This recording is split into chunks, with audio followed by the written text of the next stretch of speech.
नमस्कार। आज हम आपको वसई विरार शहर महानगर पालिका के एक ऐसे भ्रष्टाचार की कहानी सुनाने जा रहे हैं जिस कहानी को सुनकर आपकी आंखें खुली की खुली रह जाएंगी। राजनीतिक संरक्षण में पनप रहे मनपा के उस भ्रष्टाचार की कहानी शुरू होती है विकास से। उस विकास से जिस विकास के चर्चे वसई विरार शहर महानगर पालिका के क्षेत्र में अक्सर होते रहते हैं। यह वही विकास है जिस विकास के नाम पर इस क्षेत्र पे चुनाव लड़े जाते हैं। यह वही विकास है जिस विकास के नाम पर एक बड़ा बजट बनाया जाता है और अपने चहेते ठेकेदारों को सीधे तौर पर लाभ पहुंचाने के लिए सैकड़ों करोड़ के टेंडरों में बंदर पाट की जाती है। और उसी विकास के नाम पर राजनीतिक संरक्षण में भ्रष्ट मनपा अधिकारियों के आशीर्वाद से ठेकेदारों के द्वारा उन पैसों का सीधे तौर पर बेहद सातिराने तरीके से दुरुपयोग किया जाता है, जो पैसा क्षेत्र की जनता के द्वारा क्षेत्र के विकास के लिए टैक्स के रूप में मनपा को चुकाया जाता है।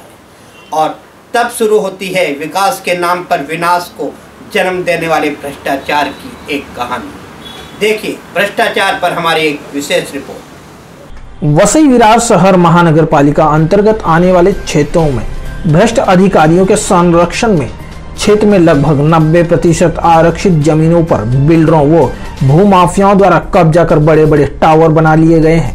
वहीं प्लेग्राउंड, पुलिस स्टेशन, गार्डन, सब्जी मार्केट, अस्पताल, पार्किंग व डंपिंग ग्राउंड आदि आरक्षित जगहों पर भूमाफियाओं द्वारा पूर्ण कब्जा किया जा चुका है और जो थोड़ी बहुत जगह बची है उनमें भी मनपा के भ्रष्ट अधिकारियों के चलते धीरे धीरे कब्जा किया जा रहा है। और फिर भी क्षेत्र की शक्तिशाली राजनीतिक पार्टी विकास का नारा लगाते नहीं थमती है। वसई विरार शहर महानगर पालिका एक ऐसी महानगर पालिका है जिसकी कार्यशैली पर सदा ही सवालिया निशान लगे हैं तथा मनपा अधिकारियों द्वारा किए गए भ्रष्टाचार के खिलाफ पिछले कुछ सालों से कई आंदोलन भी हुए हैं, किंतु बहुजन विकास आघाड़ी के आशीर्वाद के चलते कभी भी जिम्मेदार अधिकारियों के खिलाफ कोई भी कार्रवाई नहीं की गई। यूं तो मनपा के द्वारा किए गए घोटालों के खिलाफ कई आंदोलन किए गए हैं, किंतु दफन भूमि घोटाला आंदोलन लगभग 3 महीने तक चलने वाला वह आंदोलन था जिसमें भ्रष्ट मनपा अधिकारियों व स्थानिक सत्ताधारी पार्टी के नेताओं के गठजोड़ की पोल खोलकर रख दी थी। इस सबसे अधिक समय तक चलने वाले आंदोलन ने क्षेत्र की राजनीति में एक उबाल पैदा कर दिया था। दफन भूमि घोटाले में जिन मनपा अधिकारियों को जिम्मेदार बनाया गया था उसमें से राजेंद्र लाड़ की भूमिका सबसे प्रमुख मानी गई थी। उस घोटाले में जो टेंडर GR कंस्ट्रक्शन कंपनी को दिया गया था उसका लाइसेंस 3 महीने पहले ही एक्सपायर हो चुका था। इसके अलावा इस मामले में ऐसी कई अनियमितताएं बरती गई थी कि इस भ्रष्टाचार के खिलाफ पत्रकार व समाज सेवियों ने एक मंच पर आकर आंदोलन करने की जरूरत पड़ी। हालांकि इस मामले में बहुजन विकास आघाड़ी ने ढाल बनकर कार्यकारी अभियंता राजेंद्र लाड़ समेत किसी भी अधिकारी पर कोई भी आंच नहीं आने दी। यही नहीं, कई अन्य आंदोलन के अलावा स्थानीय भाजपा कार्यकर्ताओं द्वारा भी मनपा प्रशासन के खिलाफ आंदोलन किए गए। यही नहीं, विरार मुख्यालय में मनपा के कार्यकारी अभियंता राजेंद्र लाड़ के कार्यशैली के खिलाफ प्रहार जनशक्ति पक्ष के हितेश जाधव द्वारा भी सैकड़ों कार्यकर्ताओं के साथ लाड़ हटाओ आंदोलन भी किया गया था।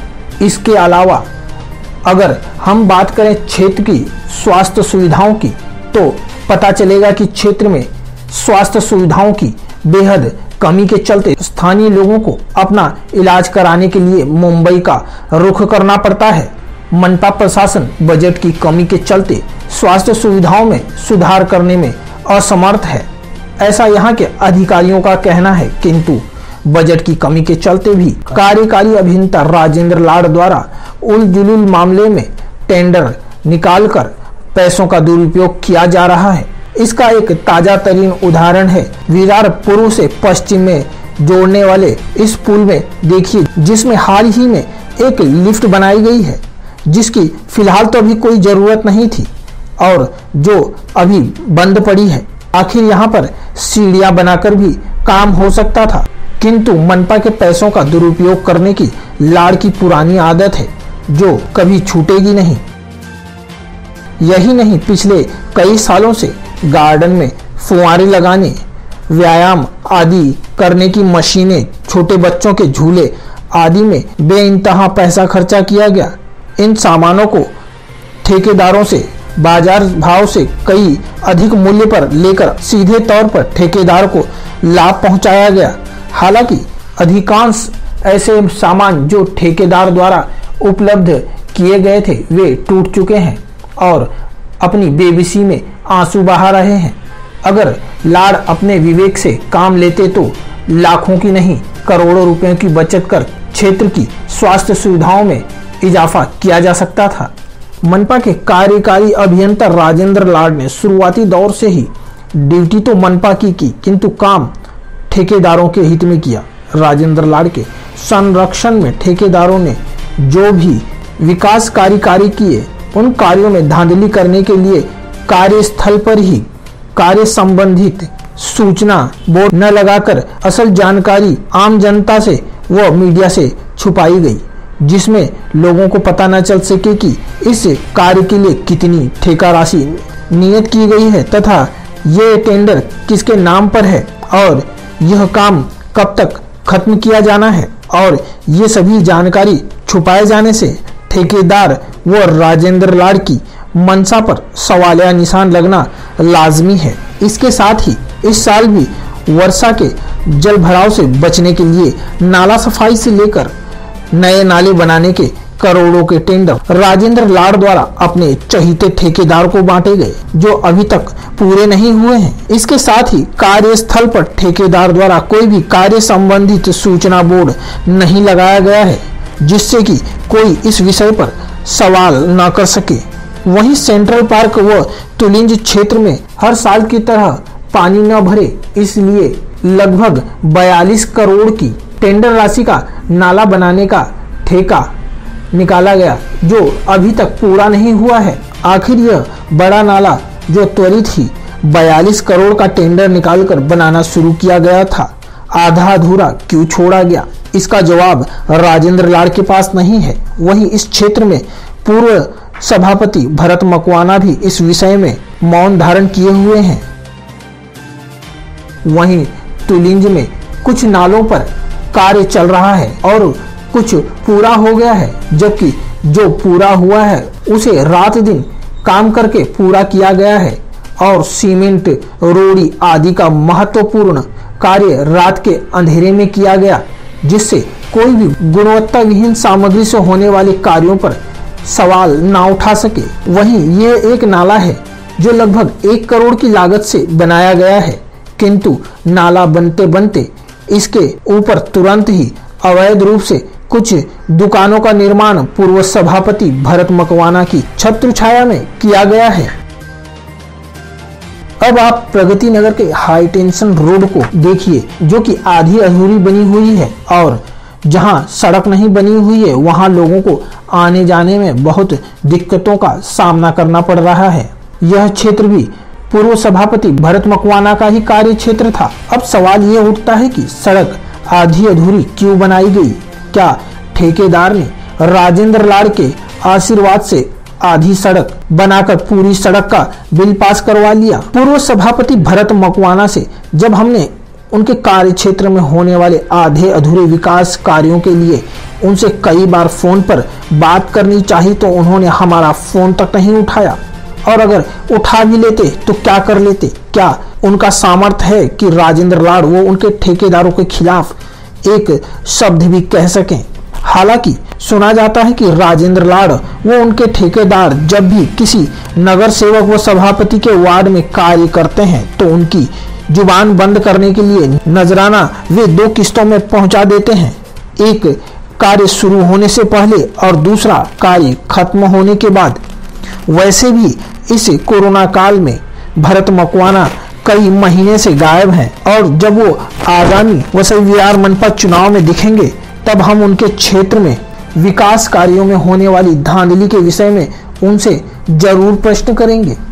इसके अलावा मनपा का एक बड़ा बजट क्षेत्र के गटर व नालों के ढक्कन लगाने के लिए खर्च किया जाता है, किंतु लाड़ के ठेकेदार हैं कि मानते ही नहीं। पिछले कुछ सालों के अंदर न जाने कितनी जिंदगियां इन खुले व टूटे ढक्कनों की वजह से काल के गाल में समा गई, किंतु फिर भी इन ठेकेदारों व उनके गॉडफादर लाड़ के खिलाफ कोई कार्रवाई नहीं हुई। लाड़ के ठेकेदारों की लापरवाही से हुई मौतों के आंकड़ों को देखकर तो लगता है कि जैसे लापरवाही वश काम करते हुए किसी की भी जान लेना ठेकेदारों की आदत में शुमार हो गई है। अगर मनपा के कार्यकारी अभियंता राजेंद्र लाड़ वो उनके ठेकेदारों के द्वारा किए गए एक एक कार्य की सावधानी से जांच की जाए तो परत दर परत कई प्रकार के भ्रष्टाचारों का खुलासा हो सकता है।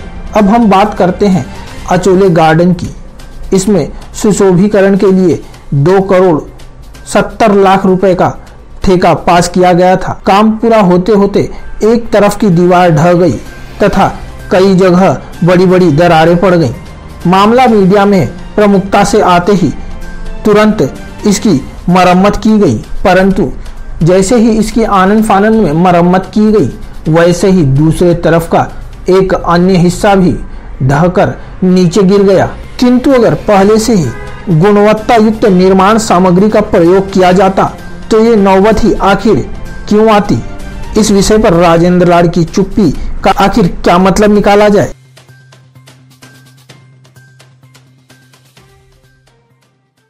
और अभी हाल ही में जो थोड़ी बहुत बारिश जो बूंदाबांदी के रूप में हुई है उसमें सड़क पर परत दर परत डामर गायब होकर गड्ढे हो गए हैं और ये गड्ढे न जाने कितनी दुर्घटनाओं का कारण बनते हैं।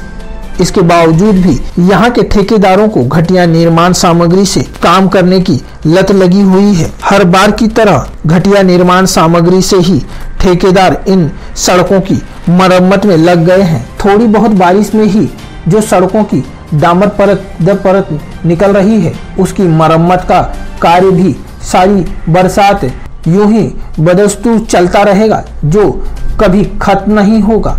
और अगर खत्म हो गया तो ठेकेदार की आमदनी भी खत्म हो जाएगी। इसलिए राजेंद्र लाड़ के ठेकेदार हर साल की तरह ही घटिया निर्माण सामग्री से ही सड़कों के लगातार गड्ढों की मरम्मत करेंगे, जिससे उनके काम और दाम का सिलसिला सारे साल यूं ही चलता रहे। आम जनता को कोई समस्या हो या इन गड्ढों में कोई दुर्घटना होती है तो होती रहे, उसे कुछ फर्क नहीं पड़ता। इन ठेकेदारों ने ठेका राजेंद्र लाड़ के आशीर्वाद से सड़क मरम्मत का लिया है, आम आदमी की जीवन रक्षा की गारंटी का नहीं। इसके अलावा नाला सुपारा पूर्व स्थित राजनगर की बहुचर्चित सड़क घोटाला तो आप सबको याद ही होगा, जहां लगभग 90 लाख की लागत से लगभग 900 मीटर की एक सड़क बनाई गई थी जो महज 3 महीने में ही उखड़कर बरसात में बह गई। अगर इस विषय पर बविया के सक्रिय कार्यकर्ता विनय तिवारी ने इनके खिलाफ आवाज उठाई थी, किंतु इस बुलंद आवाज की भी कोई सुनवाई नहीं हुई।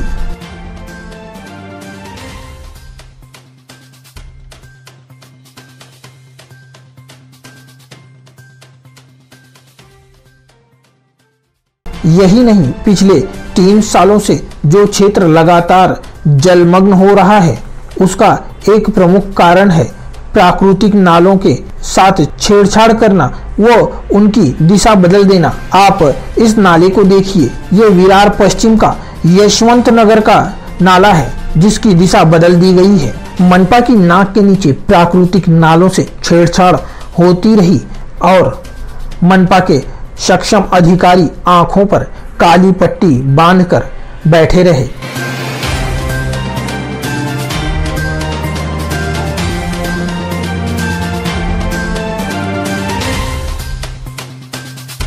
वहीं पिछले कुछ वर्षों से वसई विरार थोड़ी सी ही बारिश होते ही जलमग्न हो जाता है, जिसमें हर साल करोड़ों का नुकसान हो रहा है और कई जगह तो राहत कार्य के लिए प्रशासन को नाव तक चलानी पड़ती है। और ऐसी स्थिति से निपटने के लिए हर सालों की तरह नाला सफाई के नाम पर इस साल भी करोड़ों के ठेके दिए गए, किंतु ठेकेदारों ने फिर से सफाई पर कोई खास ध्यान न देते हुए महज नाला सफाई की औपचारिकता पूरी की है।